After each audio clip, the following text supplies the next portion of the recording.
Well, hello everybody, it is Dan, your friendly fishmonger from dansfish.com, and today we're going to look at a cool little Lampeye Killifish. These guys right behind me here.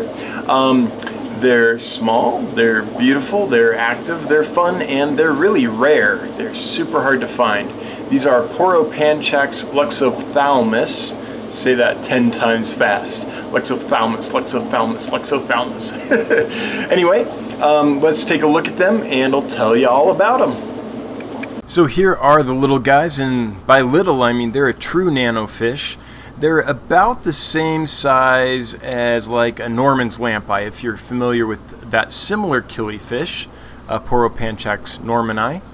And the thing that these guys have that doesn't is they have the bright glowing eye like you get in the Norman's Lampeye killifish, but they also have these neon green colors on the lower half of the fish, along the length of the body. The males get them. And so their common name, you know, if killifish have a common name, is the neon green Lampeye. So they not only have that bright glowing eye that looks so nice in a big group, but they also have a really neat green iridescent color. Now, unfortunately, it does not show up well in pictures or in videos. It's extremely hard to capture. And it's not because it's faint or anything.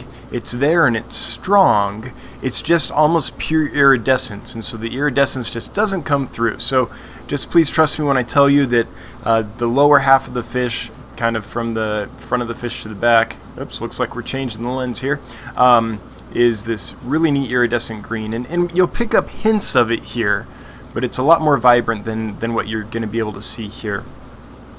Now, these are an extremely peaceful species. You could keep these with almost any other peaceful fish that is appropriately sized. They're hardy. They're not difficult to feed. These are eating flakes. They're eating pellets. They're eating frozen food. They're eating live food. They'll even get down and chomp on rapashi, although they do tend to prefer to feed at the top to kind of mid-level of the aquarium. So something like this up top with some, Corydoras, maybe some pygmy cories, although it could be normal sized cories as well on the bottom, would make for a really cool tank. In fact, there's lots of fish combinations that these would do wonderful with. Now, these are from Nigeria.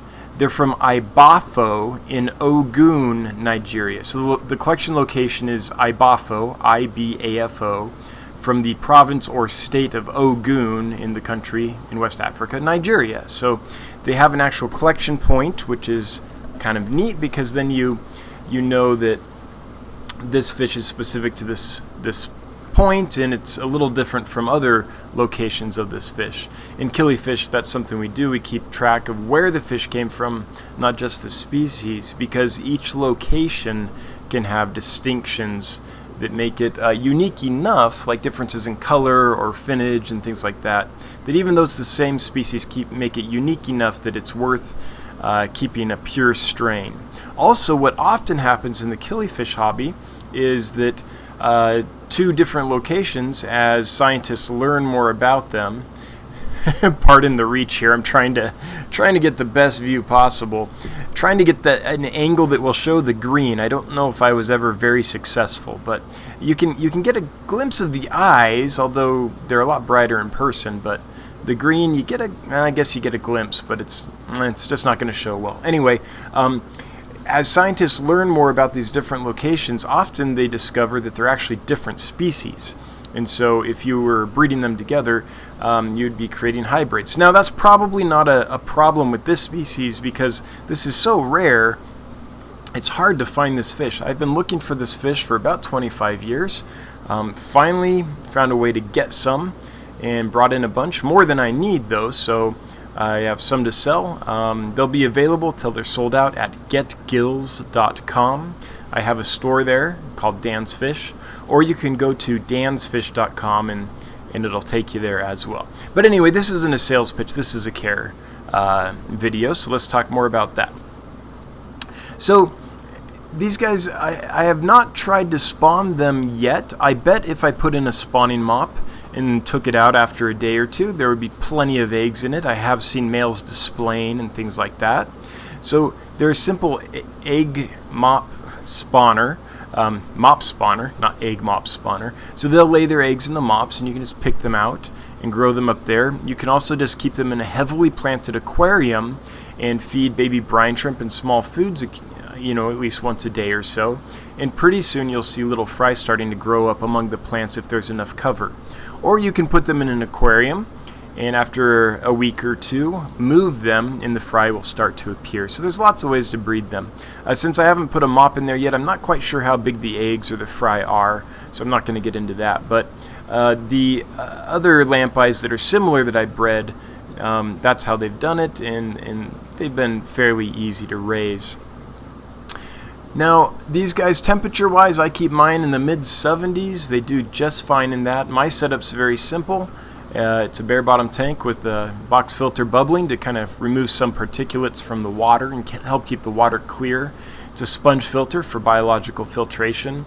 Some floating plants that you can see, those are that's water sprite, some java moss on the bottom, and then this root clump to the right of the frame, kind of going off frame, that's actually some basil. I take sprigs of basil, stick them through a hole in the top, and they root out, and then I can grow basil in my fish room. And it smells good down here because all the basil's releasing this fragrant smell. So I guess if I ever got real hungry and had to eat these guys, they would be pre-spiced with basil in the water. I'm never going to do that. I'm just kidding.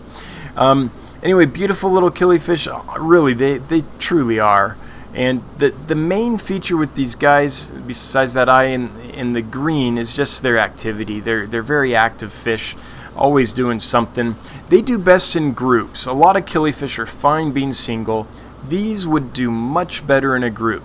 They develop that bright glowing eye so they can find each other and stay in contact if the water gets murky, or if there's a flood and all the silt goes into the water column, or if they're in a shaded out area and it's hard to see through the water. So they do prefer to be in a group. That's kind of their natural way to be.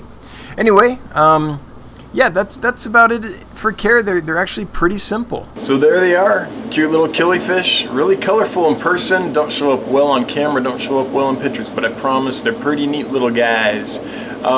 So if you liked this, if you wouldn't mind subscribing, that would be awesome, or sharing, or liking, or hitting the notification bell, or any of those other things that all us YouTubers are constantly asking you to do.